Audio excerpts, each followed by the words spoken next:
Welcome back to the Charlie Kirk Show. We are marking Christmas by sharing from all of the staff members on and off camera our favorite memories of Charlie. And we've rotated in Emma Kate, and Daisy. Hey. You've seen them on here from time to time. Daisy loves to ask me questions about things, and occasionally I ask her questions about things. My questions for Blake are much more important world topics. They are. It's because she's a more serious person than I am. She really wants to understand the world, and she's great at that. Exactly. I don't think anyone's described me as more serious than you. So you worked with Charlie a quite long time, right? Yeah. Since December of 2021. All right. Yeah. Longer than me, for sure. Yeah. And what's your favorite Charlie story? I have so many, but also what a lot of us were talking about in our green room and stuff before we started was that so many of our memories are like just us being with Charlie every day. Like, it's not like we have huge, fun, amazing memories that we can look back on, but it's also so fun to just be like, oh, I remember when he would walk in wearing his compression socks every day. Like, that's also funny. You ready, sports fans? Yes, you say that one. All the Cubs games on the TVs. So many of it is so fun. But when we were talking about some of our favorite memories, I know this is shared by everyone as a Hallmark Charlie memory. I know Dallin said that this one was one of his favorites too. When we've spoken about Rio several times. We love him.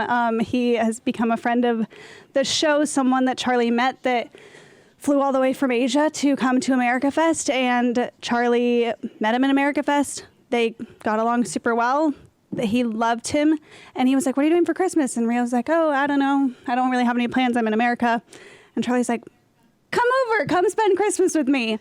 And just had Christmas with their family, and then was just at our office every day, just hung out with us. That was awesome. And then he showed us around Japan. He was such a great guy. It ended up being such a full circle moment for everyone, but that was something that we talk about quite often. Yeah, we love Rio, and that relationship was just so Hallmark Charlie of just like really taking somebody in and like making them part of the team and part of the family, just because like Charlie was really good at seeing like good people and picking them out, and Rio's a prime example of that. And so good at remembering names. Like, yes. I mean, the amount of conferences, we just finished AmFest, and there are people whose names I know just because Charlie would remember emailing with them or meeting them at a meet and greet that are just, he will never forget your name. One of my favorite things about Charlie was when I was going through tabling footage, sometimes he would get like repeat people coming to the mic, and he would remember exactly what they said, exactly what school they were at. And he would say, oh, this is what you asked me last time. And there was one time this kid was messing with him and was like, no, that wasn't me. I don't know what you're talking about.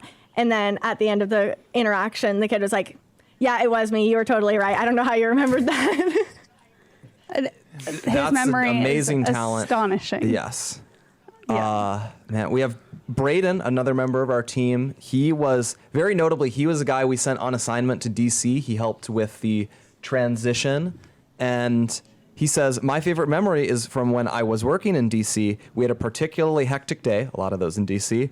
And all of a sudden, Charlie comes speed walking in from around the corner with a massive smile on his face, which immediately raised the morale of the entire office. He always made the effort to see his people whenever he made the trip to DC, and it never failed to raise everyone's spirits. We've heard about that from people who are in the White House, too, like him whizzing around the West Wing, and he just always had that energy, that presence, that let's go. Which I even feel like it says a lot for those of us that were with him every day. Like, there was not a day that Charlie came in that made the day worse. Like, every morning, so true. He was excited to do this show. Yes. And to get to work. Like, there was, you see some people sometimes and you're like, okay, oh no, when Charlie gets here, it's going to be bad. Yeah, never. Always excited to work, which made everyone else excited. Yeah, well, just to brag on Braden and Charlie, I mean, it was New Year's Eve last year that we flew straight to Palm Beach, missed the New Year's. We spent New Year's Day in our hotel room at the Hilton Palm Beach, just kind of watching the ball drop on the TV. But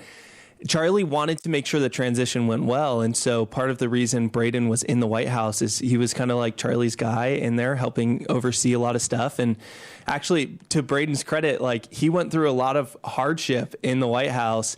And that story is really awesome because Charlie would always go to DC and he'd be seen all the time. And I remember a couple of weeks ago, we were meeting with Linda McMahon and she shared that story with Erica. She was like, you know, it was crazy because at first we were like, why is Charlie here? And then we started to say to ourselves, man, we really like it that Charlie's around here. And he was like the one outside of the administration that was just always seen walking around the halls, the West Wing, the one helping with their transition. He played such a pivotal role in that. And yet he didn't even have a seat in the administration. He just kind of helped select everybody in there. And he was consistent and present, both in and out of the White House. Yeah. And we've heard from so many people who they're express thanks to me, to Andrew, where, I'm here because Charlie advocated for me so hard and I'd never met him before. He was just so impressed. He was that endless motor, that endless energy. It's such a positive feeling. It's why he lit up so many people's lives. I also, just really quickly on that note, Mike, you want to say that I think we all remember when y'all picked up and we're like, we're gonna go help, and then the rest of us were like, okay, but we're still gonna do the show every day, right? And we still made it work, but it was a very complicated couple of months. Very, very complicated. I know it was Daisy, supposed to be a week. It just kept getting longer and longer. And we're like, no, it's fine. It ended up being I remember it's us wondering, is Charlie ever coming back? Yeah. And we were a little worried about it for We're like, getting into January. do we all have to move there? Yeah. Or what's the plan? It was very funny. We have Catherine sent in a story. She says her favorite story was she was in Sedona and Charlie was in full dad mode watching college football with his parents. I don't know what that looks like, but I can kind of I just visualize love it. how so many people's memories are Charlie in college It's an football. awesome Like look. it is Mine's no matter what. a little different. I remember when the U.S. was in the World Cup and we were doing the show. I don't even think I lived here yet. I think I only remember this via telegram. But Charlie was super distracted from the show because he had his iPad and was just watching the World Cup games that America was in the middle of the show. Yes, And he'd do a 5-second question to the guest and then just looking at his with iPad. the Olympics, with March Madness too. Yep. We would have an iPad set up there. I remember for March Madness, he wanted all of his brackets printed out, so it would look like he's having like notes for the show. They're just his March Madness brackets. He's like filling them out as who got marked off, if he's how on track he is. He made a couple different brackets every year. It was, but he balanced it all. Yeah. Somehow, we still had a good Somehow. show every day. He was just such a good dad too. Like Catherine talks about him in dad mode. Like Blake, do you remember when we were in Tokyo and we went into Don Quixote? Yeah, and he just how wanted many to get all the gifts he stuff. bought for his kids. Yeah, and He he wanted that. It was so much. Yes. Oh, it was a ton. He got a ton of stuff. I remember he wanted that Curious George clock, and I feel like maybe we should send Rio off to find that clock. I think that would be a fun get if we can track it down. Mikey, I really wanted I don't that. remember who all was around then, but when Charlie and Erica had their first child, and before then, Charlie was he's always been excited to work, always been very focused on work, but it was very much work. And then she was born, and Mikey and I were like, okay, so are we still gonna work all the time, or what's the deal? And he, like, when he's working as soon as he saw his kids, instantly would get melted, and it's just like he became so Dad mode. full on dad mode as soon as she was born. It was so amazing to watch. Yeah. Speaking of, we got so Ryan and Riley on our team. They are married. They had a baby about a year ago, and their favorite memory, I got this from Riley. She says she remembers Charlie nonstop texting Ryan for anything we needed while in the hospital when I was giving birth, and how excited he was that our baby ended up being born on his birthday. Yes. I forgot about that. Yeah. He sent us chargers, clothes, and food, and instantly connected us with a very Maha pediatrician. Yes. Yeah, that is so Charlie. That's great. Yeah. And I know he was very excited for your baby, Daisy. In thinking about the favorite memories too, Mikey, I don't know if you remember this, but when I FaceTimed him and Erica, and you were all together when we found out it was a girl, and Charlie had said from day one that he thought it was a girl. Like, he was so certain. remember that. And his only reaction on the phone, he goes, I already knew it. Like we had the cake, like the No. pink. He was like, yeah. We didn't have to What's do the the whole announcement gender. here? I already What's a said it. girl? I already announced it. No, he was Daisy, so excited. tell them what he wanted to name. Okay. What he wanted you to name your daughter. Charlie, we had this conversation multiple times, and he was like, I know that it's weird, but I do think you should consider naming her Daisy.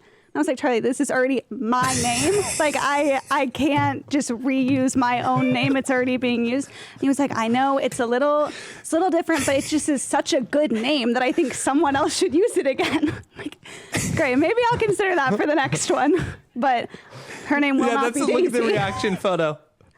Oh, Look at the reaction photo. So funny. It was so funny Erica's telling shocked. them. Charlie's Erica had asked smiling. me that morning if I was pregnant. And I was like, no, not because I wanted to tell them together. I also knew that as soon as I told one of them, both of them were going to know. Yeah. As soon as I told their kids, then the whole office was going to know. So I missed it. I was out, and I walk in, and I just got Daisy walks up. She's like, "I'm pregnant, by the way." And Well, okay. even the other day, speaking of Charlie Nice. caring so much about what her name was, Charlie's kids were with us the other day, and his daughter suggested a new name that I haven't considered yet, but she really wants me to name my daughter Grinch. So that is now on the table. Grinch. Oh. Okay. Yeah, she was really inspired by the Christmas A lot of people decor. take names from movies. Yeah, Grinch wasn't on my list of options, but now I'm considering. Contender. Yeah, Grinch Phelps. yeah, it doesn't flow, but I like that. I would do anything to make her happy at this point. So maybe I'll consider. Oh man. Anything else from you, Emma Kate? When I was thinking about like one of my favorite Charlie stories was before he went to Washington State University this spring. He had only previously been there once. It's where I'm from, really close to that area. And he'd been there once, and he went in January, where if you know anything about Eastern Washington, it's ugly, it's horrible in January. And so Charlie just thought that's what all of Eastern Washington was like. So he said on air, he was like, it's such a barren land. I don't like it up there. I'm messaging him, defending my homeland in the chat. And then he went there, and it was spring, so it was wonderful and beautiful. And he came back that next Monday, and he was like, I have to say sorry to Emma Kate. It was beautiful. I was wrong. And it was just really funny that he corrected it on air.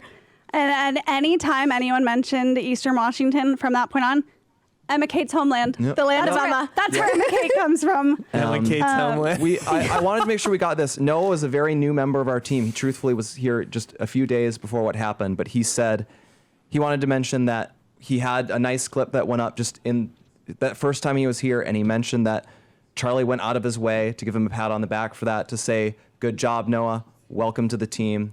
And Call me that was- Charlie. yeah. That's what he said. Call me Charlie. Call him Charlie. And that's who he is to all of us. He's Charlie. We'll be right back.